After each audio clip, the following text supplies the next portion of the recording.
Imagine this. You're cruising across your lawn on your riding mower, feeling like the king or queen of your domain.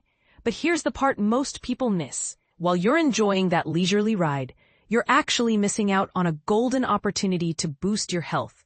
Yes, that trusty push mower gathering dust in your shed could be your secret weapon for better fitness.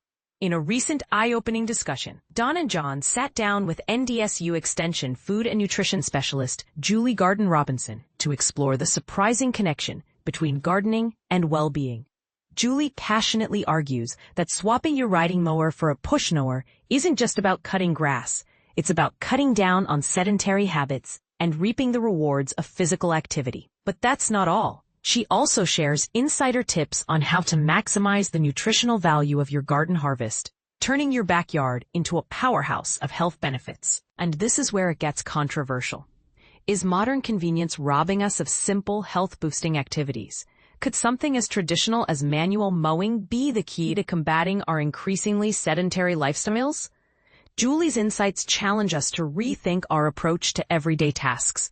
So, before you fire up that riding mower, ask yourself, am I trading convenience for a healthier, more active life? This conversation isn't just about gardening. It's about reclaiming our health one step or push at a time. What's your take? Do you agree that old-school methods like push mowing are worth bringing back? Or is modern convenience too hard to give up? Share your thoughts in the comments. Let's spark a debate.